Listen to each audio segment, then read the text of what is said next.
Butter New Zealand. At ngayong dito tayo ngayon sa Helsinki. So, ang gagawin natin ngayon, samahan niyo kami guys. Ito po kami dun sa may Bernadette para sa kilay. Para sa kilay. May magpapa-micro shading ako. Samahan niyo ako guys, tignan natin. Kasi kung mapapansin niyo yung kilay ko, ganito yon. So if you notice guys, look at my eyebrow. It's giving up already. So that's my original. This is my original eyebrow. If you notice, it's thin siya and down. So that's why I need eyebrows. Kilay is life. So dahil malilate na kami ni Daddy Elgen, so we decided na lang na mag-take na lang ng Bolt kasi ang dami ko na ring like ilang beses ko na rin pinamove yung appointment ko. So nakakahiya na 7 PM na yan. Kaya sobrang late na din. So kung magte-take pa kami ng bus, super duper late na kami. Nakakahiya naman dahil nakailang move na talaga ako ng appointment. So if you notice guys, tignan niyo yung kilay ko. Ayan. Kahit pa paano talaga, natutunan ko naman magkilay na. But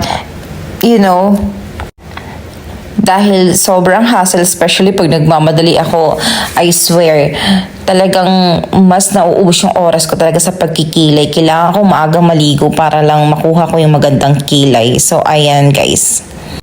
Alright, so nakarating na kami guys at wala na kaming sinayang na oras. Sumalang na ako agad sa mahiwagang higaan. So, as you can see, inumpisa na ni Miss Bernadette yung paglilinis sa kilay ko. Pagtatanggal pala ng kilay ko kasi nagkilay pa ako dahil nga may lakad din kasi ako. So, ayun. Ayan, so malinis na yung kilay ko. Medyo kumapal-kapal pa nga siya eh. And then, ayan, inumpisa niya na mag-line para makagawa na siya ng outline. So, bago talaga mag-micro shading, tatanungin ka muna talaga niya kung anong shape ang gusto mo. So, ayan, nag-outline siya. So, sa mga gustong malaman kung paano mag-book, ilalagay ko po yung Facebook page ni Miss Bernadette sa may comment section. So, ayan. Nakagawa na siya ng outline. Inuumpisahan niya na ang pagdodrawing para magawa na ng shape. So, ayan. Tingnan nyo guys yung kilay ko. Kapag ka nakita nyo siya personally, talagang pababa siya at kalbo siya sa itaas. Kaya, ayan. So, binabawasan niya. Ayan, sinishave niya na. Medyo kinakabahan din ako kasi syempre wala pa naman akong experience sa tattoo or anything, so wala akong idea. And by the way, micro shading lang yung pinagawa ko kasi wala rin naman si Miss Bernadette ng microblading. And of course, I'm hoping na sana maging maganda yung result.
shape ng kilay na bagay sa akin. So, plus points yan na kasama ko siya. At isa rin dito sa maganda kay Miss Bernadette, tatanungin ka talaga niya kung ano yung shape na kilay na gusto mo. Kasi ayaw niya na baka mamaya gagawa siya ng shape tapos hindi mo pala gusto. So, okay yung ganon. Mapipili mo kung ano yung bagay na shape na gusto mo sa kilay mo. Alright, so mag-i-start na si Miss Bernadette na mag-microshade. So, I choose dark brown kasi plan kong magpakulay ulit ng hair na light blonde. So, para mas bumagay siya dun sa magiging color ng hair ko in the future. Kasi talagang gamit ko talaga is dark brown na pangkilay. So, habang magma-microshave si Miss Bernadette, kailangan kong i-close yung eyes ko kasi needle siya, guys. So, delikado baka mamaya matamaan yung mata ko, diba? So, yun, kailangan kong i-close yung eyes ko. Pero, mapapakita ko pa rin sa inyo. Yan, naka-open pa yung eyes ko niyan eh. Pero, after niyan, sinabi sa akin ni Miss Bernadette na kailangan kong i-close nga yung eyes ko dahil baka matamaan ng needle, which is delikado naman din kasi talaga. So, ayan, tinutusok.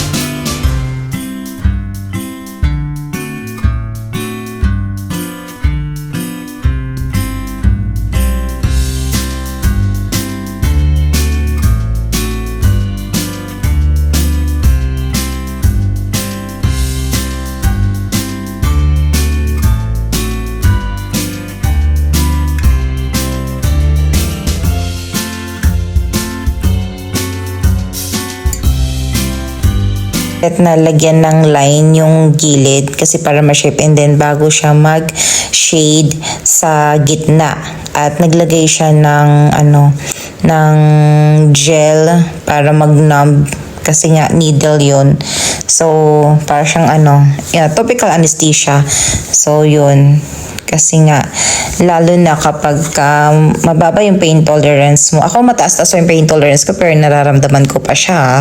Pero what if pa kaya kung ang baba ng pain tolerance mo? Hindi ko kayo tinatakot, guys. Pero at least, alam nyo na may idea kayo na medyo may sakit talaga siya. So yun, guys. So, ayan, magwi-wait muna kami ng 5 minutes and then start na Miss Bernadette yung pag-microshading.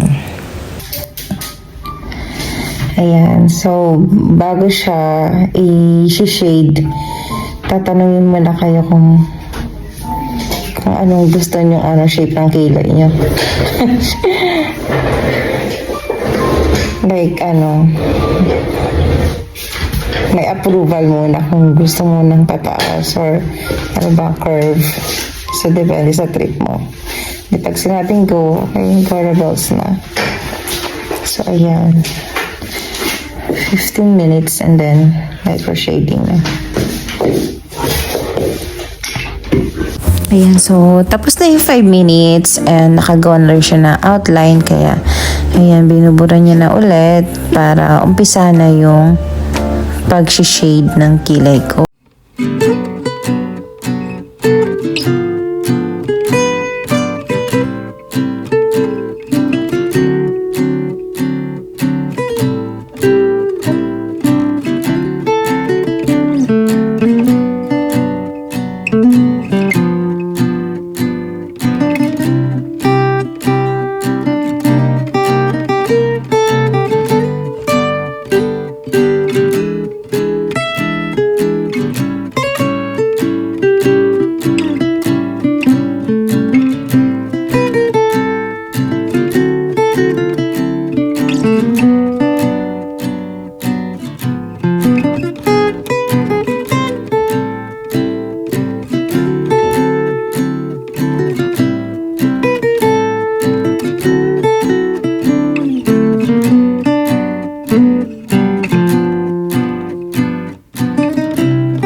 22 at what time? It's 12, yeah. 12 p.m. So, natapos kami kagabi. We start this session at 7 p.m. And then we finish it at, my God, 12 a.m. So, ganyan siya katagal. And I'm so thankful kasi si Miss Bernadette, ano siya eh, sobrang ano niya, careful siya. Like, dahan-dahan niyang, sinishade yung kilay ko. Ayan. And talagang ayaw niya akong pauwiin until masabi ko talaga na, yeah, okay na yan.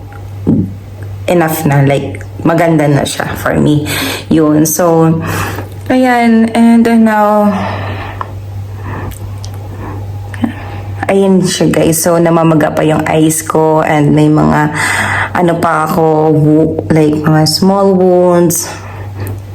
Ayan. So, literal na tiis ganda talaga siya. Grabe. Kasi, basta, kwento ko na lang sa inyo mamaya guys. Liligo muna ako at may exam pa ako. Bawal pala siyang basain. Sabi sa akin ni Miss Bernadette, 2 days akong hindi magbabasa ng kilay. So, gagawin ko? Tatakpan ko ng ng plastic yung mukha ko. Or, anyway, dito lang naman din ako sa bahay. May pupuntahan lang ako maya for exam. Then, uwi na lang din agad. Ayun. See you later. Hello, Rakas. So, I'm here now again. And, yeah, I'm already done with my exam. And, as you can see, what's wrong with my eyebrow? Haggardness ng lola nyo. Kasi hinabol ko ang bus. Ayun. So, I'm so thankful kasi nga, ang bait ni Miss Bernadette. So, sa mga gustong magpa-micro-shading, message nyo lang siya sa Facebook niya, ilalagay ko dito. Yung sa mga nandito sa Finland, ilalagay ko dito yung page niya sa baba. And remember, kapag kayo, micro shading, huwag kayong minom ng coffee or any caffeine and tea. Tapos, as much as possible, huwag rin kayong kumain ng mga malalang like shrimp or salmon. It can cause rashes during your micro shading. So, kasi kumain ako ng shrimp, yan ang hindi ko na nawala sa isip ko. So, medyo nagkaroon ako ng rashes. But then, kaya dahan-dahan lang din ginawa ni Miss Bernadette. Sobrang careful talaga during the process. During the procedure, I mean. Tapos, at sa mga hindi nakakaalam, hanggang August 30 ata, or basta hanggang end of this month, yung promo niya. So, message nyo lang siya guys. At eto, so magbabalat pa siya. Tignan natin yung magiging results sa next vlog ko. Ayan, tignan nyo guys. So, ayan. Ayun lang, and thanks God, I passed the exam. So, wala na akong iisipin pa, kundi hopefully, ka-graduate nga. Pero, positive lang. Kasi tapos na wala na kaming task. So, ang isipin ko na lang ngayon ay kung magpupurso ba ako sa Sarnhardaya kasi ang dami kong kinukonsider ngayon. Parang, wag naman kayong like ako lang to ha. Syempre pagka gusto nyo sa mga nandito at gusto nyo i-push yung pagka-nurse yung go lang. Pero ako kasi siguro for now rest muna. Yun. So uwi na ako kasi yung anak ko nagwawala na kasi nalock ko yung kanyang phone. Wait lang guys. Ayan. So gusto ko lang din mag-thank you kay Daddy Eljan kasi hindi talaga ako magaling tumingin ng alam mo yun kung pantay ba yung kilay or what. Pero buti na lang talaga, good idea kasi sinama ko sa Daddy Eljan. So siya yung nagsasabi, siya yung nag-approve kung ano yung shape ng kilay ko, kung sakto ba siya sa akin, anong bagay sa akin. Kasi ako puro lang ko, okay. Pero yun nga, kasi bago nga yan, lalagyan ng shading. Dodrawingan mo na yun, mag-outline muna kung approve ba sa akin yung itsura ng kilay. So, yun lang. And guys, thank you so much po sa mga subscribers ko. And Kilay is live. So, yun, I'm so happy. And may second session pa ako, pero mga 6 to 8 weeks. Yun, abangan na lang din nyo. Tagal-tagal pa yun. At papakita ko sa inyo yung result.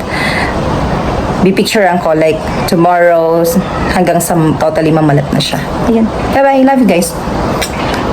Don't forget to subscribe to my YouTube channel, Chanita's Vlog. Love you all.